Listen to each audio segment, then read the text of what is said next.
A proud supporter of this program, Riverbend Food Bank's vision is a hunger-free Iowa and Illinois. Whelan Presley Funeral Home and Crematory has been serving Quad City families since 1889. Whelan Presley Funeral Homes are located in Rock Island, Milan, and Reynolds and are proud supporters of WQPT.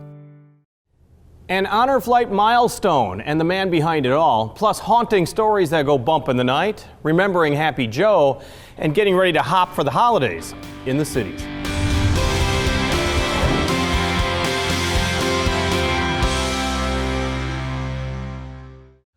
A new book out might help you track some local legends if you're brave enough. But first, marking 50 trips for area veterans. The Quad Cities Honor Flight is marking its 50th trip to our nation's capital, giving military veterans an opportunity to see many of the monuments that were built honoring their service. But it's a bittersweet milestone. It comes just days after the founder of the Quad Cities Honor Flight passed away. Bob Morrison started the Honor Flight missions to help the residents at the nursing home where he worked. It became much bigger than that, though. And joining us is Steve Garrington, the Quad Cities Hub Director of the Honor Flight. Thanks for joining us. It's my pleasure. Number 50. I mean, that's 50. pretty amazing. And let's be honest, there's a lot of hubs, a lot of chapters that aren't anywhere near that. No, there aren't. There are 130 chapters in the United States, and some are quite active. Chicago, there's a couple in Arizona, and Florida has 7 different hubs in Florida. Why do you think it was so successful and continues to be successful in the Quad City area? Well, I think we found a workable model. We rent the airplane for a day, we pack it up, we take it out, we bring them all back in one day, and it just seemed to work really well for us. We found the monuments, where to go, how much time to spend, what to do. It worked for us. Well, the one that I was on, it was absolute clockwork. I mean, and it was really also amazing that not only were the buses going and chaperone and going quickly, there were actually police escorts in many cases in the heart of Washington, D.C. That shows you just how special these vets are. That's right. We have to arrange for the police escorts each time, and we do, and that's one of the many ways to make it work. And if we made it sound like it was clockwork, we did our job well, because it probably wasn't.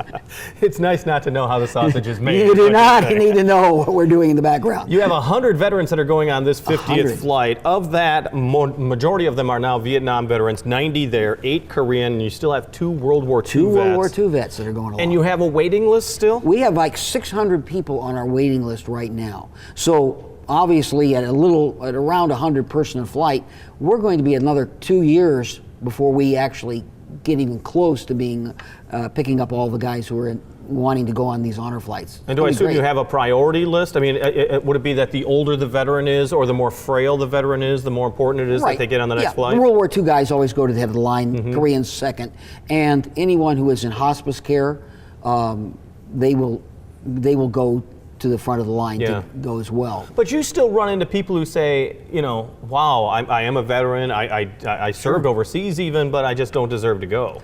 Well, certainly these guys we want them to get in line and get in there, and the sooner they do, the sooner they're going to go. So yeah, we always keep telling, whenever we see a guy with a little hat on that says I'm a veteran, we say, have you signed up for Honor Flight? You go to our website, or just Google Honor Flight Quad Cities. It'll pop up, and there's the application. Just fill it out, get it to us. Well, if you think about it, it might be a good holiday gift. Well, it'd be a wonderful gift. For family members to give. Well, actually, with a lot of these guys, they're not really familiar with a website. So if somebody would download, print out the application and take it, and then fill it out for them and have them sign their name, that's very helpful. Especially older guys. Tell me the role of the Guardian, because you have 165 on this flight, but 65 of them are what you call Guardians. Guardians. We have, the Guardians have a great role. They have to be with the veterans all day long. And usually they have one or two, maybe one guy they're pushing in a wheelchair and another guy that's walking alongside. And they get to go with these guys, push them, and that, by the way, that's about 2 miles of pushing that they have to do during the day. But this is a wonderful time. They get to talk to them. They're in charge of taking pictures of them in front of all the memorials. They're in charge of asking them questions, getting them to talk, and then reminding them when the day is over, we had a great day, but the stories you've told me, you need to make sure you tell your families. So the Guardians have a very long orientation where we tell them what they need to do, up to and including you need to unscrew the cap of the water bottle for your veteran, because those things are a little hard to get unscrewed. We go through a lot of details to get those people ready for their flight. Let's be honest, the monuments are really breathtaking in so many Oh, ways. they are. And you do it in the same basic grouping, don't you? I mean, you start at the Right. Lincoln Memorial, then end up at the Vietnam Wall. Right, And depending then on the time Korea. of year, but yes, we usually we do the Lincoln, the Korean War, and the Vietnam War are all All in within that same walking area, distance. right. And then we hop on the bus and we go to World War II, and then we go over to Arlington National Cemetery. Very moving. And so we go by spots and like that. I think it's also interesting because the trip that I went on, you also made sure that you visited the Women's World War II We do. Memorial. Because, I mean, let's be honest, there's a lot of guys on these flights, but you want to honor the women in service as well. We do, and we really are looking forward to a lot. There are a lot of women out here who were nurses, who were involved, and have not put in their application for honor flight. Because they also think maybe I don't deserve to go These there. guys were on the front lines. Exactly. I was in the back. We need the. I was typing on a typewriter. Look, if you were involved in Vietnam War or Korea or World War II, it doesn't matter what you were doing. We want you to put in an application in, and especially the women. There are a lot of them. And when we do, we stop at the memorial, the Women's Memorial, and it's a great time for them. They get the chance to see some things. I remember that. Yeah, it's right at the front of Arlington. Right at It's the front of really Arlington. moving. It's a great place to learn a little bit about women's role in the military and at wartime. It is. It also has the best restrooms in all of Washington, D.C., I can tell you that. That is good to know. So there's a helpful hint that you have as well. Let's talk about Bob Morris and the legacy Yep. that he's leaving behind. I mean, he's Oh. the one that really was the catalyst at the very beginning, thinking that he wanted to help the nursing home That's right. residents that he was working for. Ridgecrest. And look what happened. Well, he started out with one guy who said, "Is this any good?" And they found out it would be years before he'd get a chance to go in with the Chicago group. And Bob said, "Let's get it started." And he called about 10 or 12 of us together, and we started the committee that made the first honor flight in November of 2008. And Bob was the director. He was the guy in charge. He was the embodiment of honor flight for for 33 flights. He was honor flight. Well, I'll tell you the truth. I mean, because when we did a story on him a while ago, I mean, he talked about the fact that his father was in the service. He was doing it a lot, and actually he made sure his father went on an father honor went. flight as well, but that he did not serve and because of medical issues. Medical issue, yeah. But he still felt just that in his heart that, oh, I wish I would have served. I wish I would have had this opportunity, and he almost felt like this was paying off for that. I think that was a lot of it, yes. And I think Bob had just had a heart for helping people, and that was it. Wherever he went, whatever he did, he was there for others. And he used to say, "It's all about the veteran." At home, I think he probably said, "It's all about my wife and kids." Yeah. At church, it's all about the other Absolutely. people. He was always about somebody else, and a giving man, a very generous guy in both money and time. He was a really somebody to look up to. Not to be forgotten either. Oh, never. Steve Garrington, thanks so much from the Thank Honor you. Flight of the Quad Cities. Once again, you can find out more by heading to their website. Still to come, the haunts of the cities. But first, kicking off November, here's Laura Adams, Out and About. This is Out and About for October 28th through November 3rd. Check out the Dawn Halloween Show at the Rust Belt October 31st, or visit the Halloween Hustle at the Orion United Methodist Church the 31st at 3:30, while the Orion PTA Craft and Vendor Fair happens at Hannah Elementary the 2nd. Plus, Edwards UCC Church hosts their Craft and Vendor Show on the 2nd starting at 8:30. The Unitarian Church is holding a Harry Potter Trivia Night November 2nd starting at 6, while the Cole Valley PTA holds a trivia night at the Rock Reception Facility on November 1st. The QCCA present their annual Fall Antique Spectacular Vintage Market November 1st through 3rd, and local artists the Cerny Brothers appear at the Rust Belt on the 2nd. SAU Fall Instrumental Concert takes place at Galvin Fine Arts November 1st at 7:30, and at Centennial Hall, the Jazz Fall Concert takes place November 1st at 7:30. Fleming, an American Thriller, is performed at the Bruner Theater Center October 31st through November 3rd, while the Allison Awe Jazz Quartet holds an intimate concert at Quad City Arts on November 2nd at 6. You have one more week to see the delightful musical Singing in the Rain at Circuit 21, and in honor of Veterans Day, the Quad City Symphony Orchestra present their Masterworks concert titled Conflict, featuring the music of Barber, Adams, and Shostakovich. For more information, visit wqpt.org.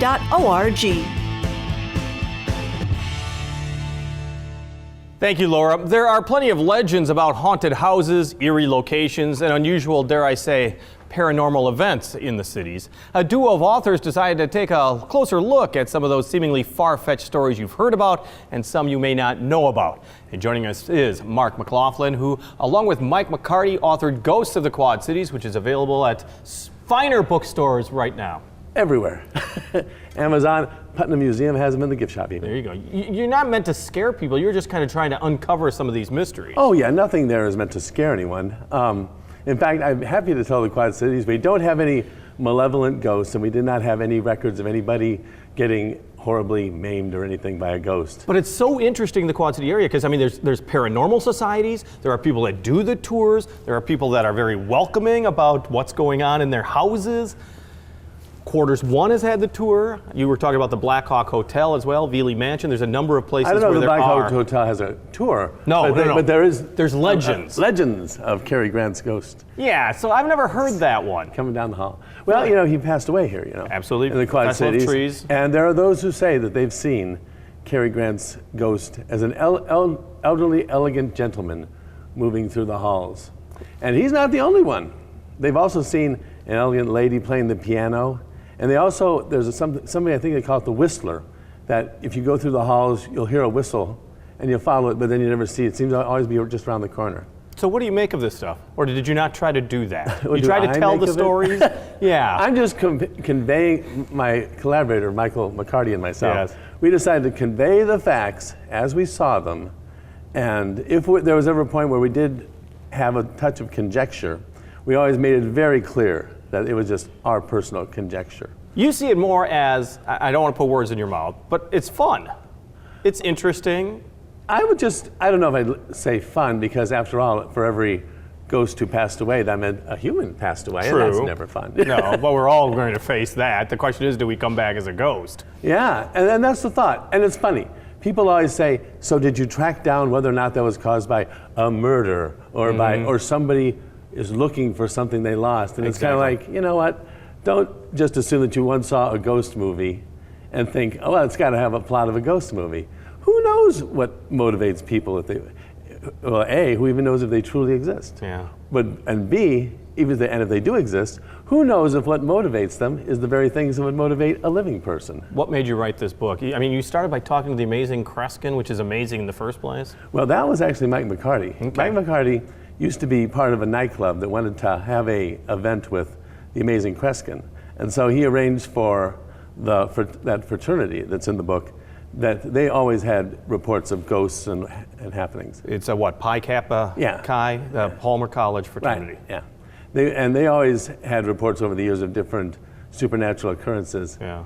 And I must confess, I was hesitating there because I couldn't remember the Greek letters, even though I'm part Greek. Oh, there you So go. there you Terrible. And so anyway, so he found out about those hauntings at that fraternity.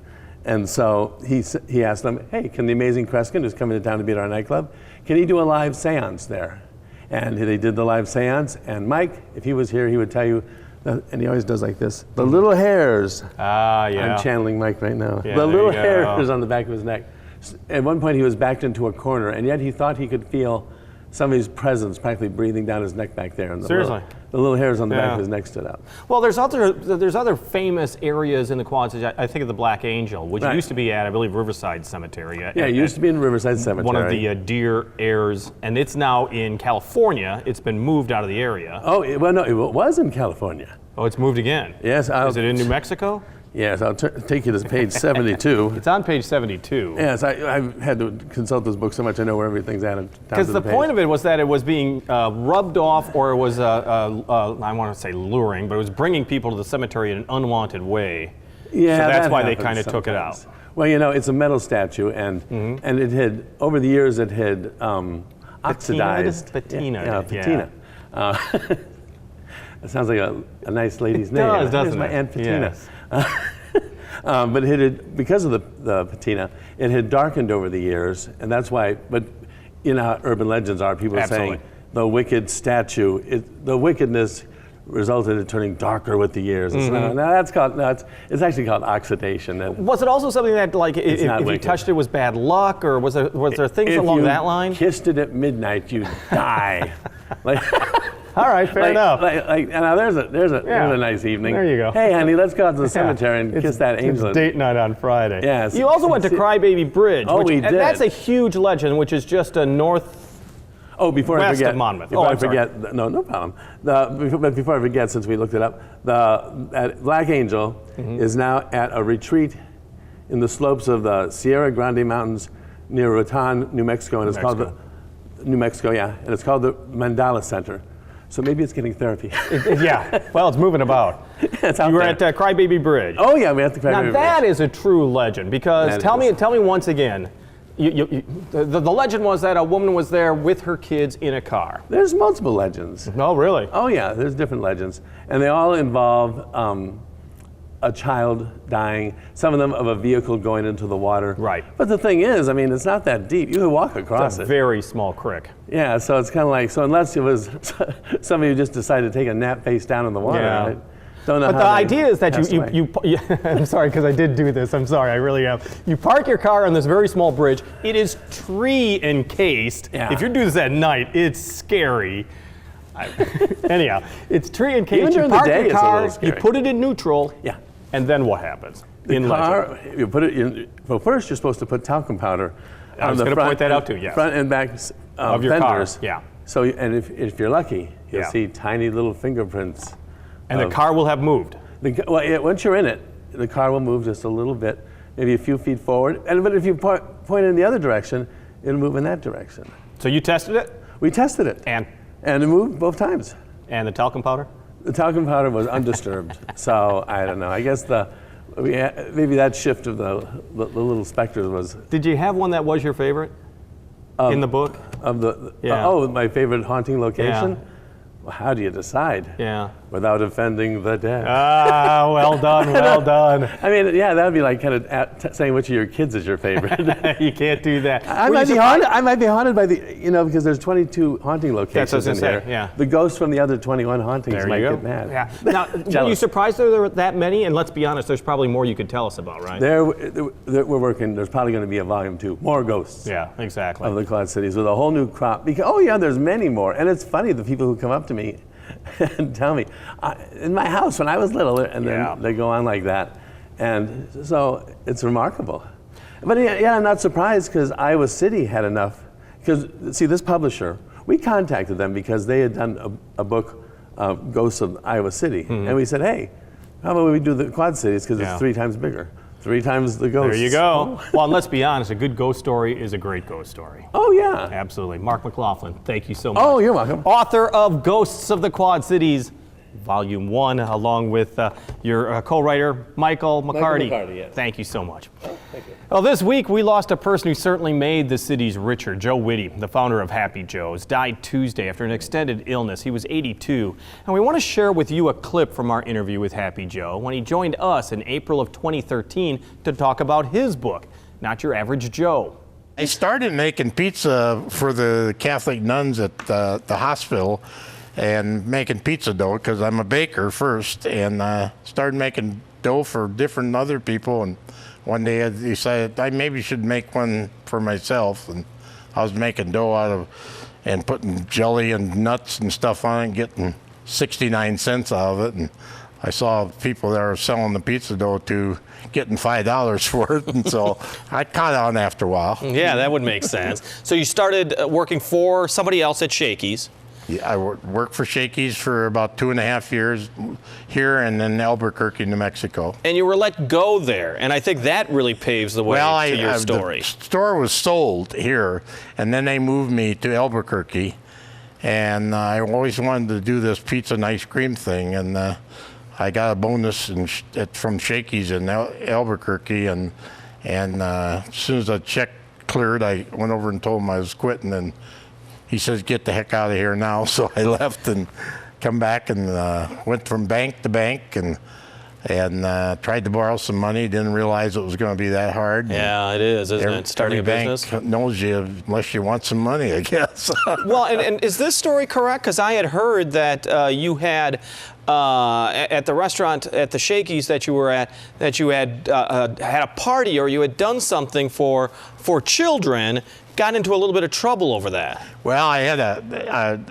I was always at the door saying goodbye to people, and this one lady one night asked me if it would be okay if she brought her son in, and he was severely handicapped, and I thought, my God, how many parents are sitting home with their kids and not taking them out because they're special need or handicapped, and so I made a point that I was going to have a party, and so I had a party, and the guy that owned the restaurant thought I'd spent too much money on the party, and then after he got so many beautiful letters from everybody, he kind of thought it was his idea.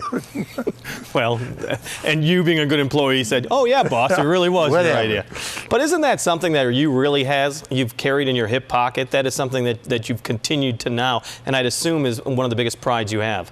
Oh, I mean, you haven't had a hug and a kiss from anybody until you had one from a special need.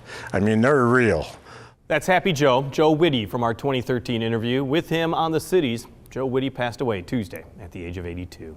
Happy Joe loved a good party, especially if it helped the community. And downtown Moline has been throwing such a party for the past 2 years, and the third Holiday Hop is now just days away. It's a way for Moline to show off what's new in the heart of the city. And joining us is Jeff Mattis of Moline Center, organizer of the Holiday Hop. Jim, thanks for having me on. And I would like to say I've been following your career for a very long time. Oh my gosh, I'm sorry. And no, this is my point. I also try to follow the other TV personalities, media personalities that we have in the Quad Cities. And you, my friend, are among the funniest, if not the funniest that there is. So thank you very much. I appreciate we need that. to all laugh more, and you do a wonderful job of it. You're a true master. So you're very, very kind. It's an honor to be on. Thank you very much. Holiday Hop is coming up. Let's Yes, be honest. There's something to hop about in Moline now. I mean, the downtown area really has something block by block after block. Undoubtedly, yeah. If you go down there right now or any other time, morning, noon, or night, Monday through Sunday, there's always something going on. Downtown Moline is fully activated. No, and we were talking about the fact that it's almost now has two anchors, major hotels on both ends, which is really kind of helping bring out-of-towners into Moline. What's the message you want to give to the people who live in the Quad Cities, maybe not in Moline, that just don't really discover downtown Moline? Certainly, great question. For starters, with the two new hotels that we have recently opened in downtown Moline, and then we have two other really wonderful hotels with the Radisson and Stony Creek. It's kind of like a four pillars of downtown really Moline is.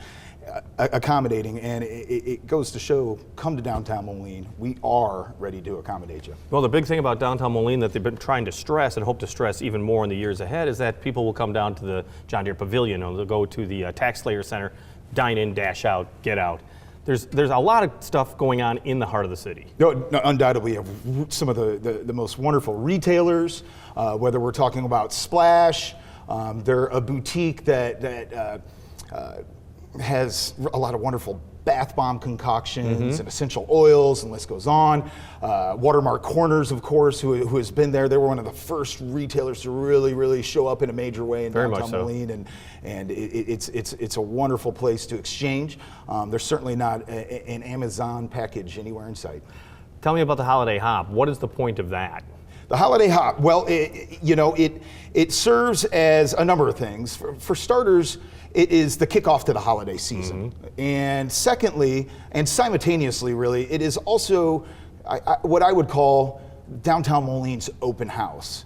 There's 40 plus different businesses. All of them treat this as a holiday open house to thank their clients, thank their customers, gain new customers, have fun, kick off the holiday season, get the cash registers ringing well ahead of Black Friday. And you also want to really make it a family event. I mean, that's one of the great things the Quad Cities does, is it really tries to find things for families to do with their kids in an open area like this. Yes. Hey, with my role at the main Moline Center as the manager, one of my major initiatives was always going to be to bring family-friendly events to downtown Moline. And with the Holiday Hop, of the 40-plus businesses, the vast majority of them have programming that's catered and geared right towards family-friendly events. Whether it's down on the Bass Street Landing with Visit Quad Cities, they're going to have, well, we don't want to call it a faux snowball fight because it's not a fight. It's more of like a snow activity. Accuracy of throwing fake snowballs. Now we might be able to actually throw real snowballs next Friday on November 8th between 4 and 8 because honestly there's a radar in the studio right now and it's snowing right now somewhere the day before. Is that so? Halloween. So oh yeah, right, exactly. So we'll see what happens. The Quad Cities, downtown Moline is going to be ready for the holiday season. You know, so often, as you well know, businesses kind of work in their own area, almost silos, as they used to always say. This really shows kind of a cohesiveness for downtown Moline businesses. I mean, they're all kind of coming together with different events throughout the area. Undoubtedly. You know, if we're not going to exist together as what I would define as like kind of like a downtown family, it will be impossible for us to say that the best is yet to come for downtown Moline. And with the family friendly and the family atmosphere that the businesses have with each other and the way they align with each other, most definitely for Holiday Hop, but with many, many other great examples, the best is really yet to come in downtown Moline. The holiday decorations are up right now. They're beautiful at night. I mean, it just looks fantastic. Yeah, already. they're currently going up.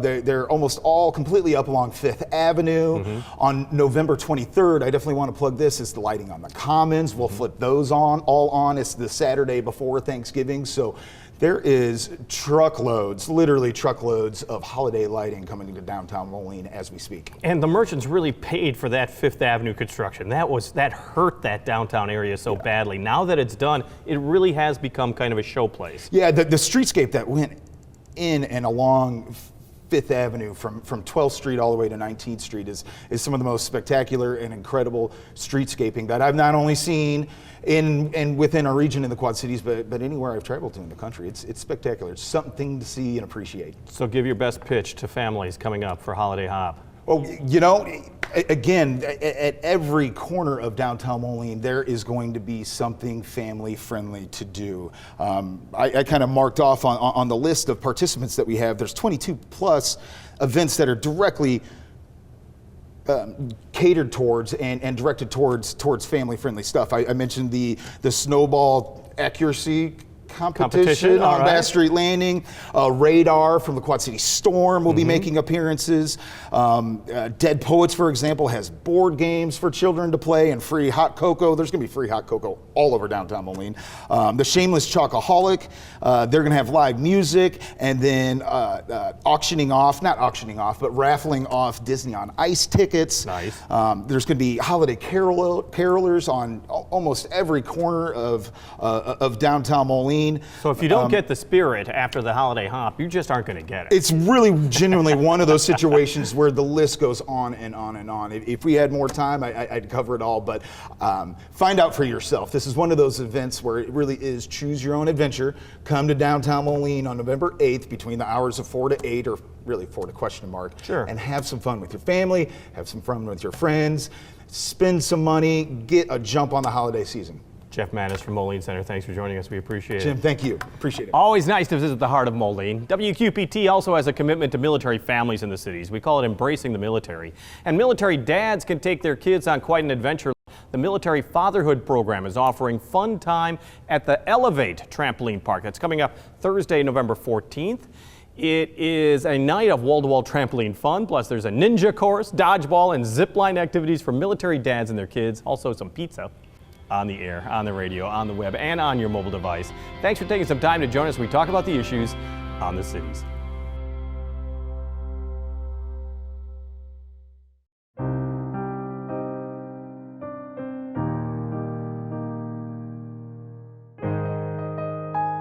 A proud supporter of this program, Riverbend Food Bank's vision is a hunger-free Iowa and Illinois. Whelan Presley Funeral Home and Crematory has been serving Quad City families since 1889. Whelan Presley Funeral Homes are located in Rock Island, Milan, and Reynolds and are proud supporters of WQPT.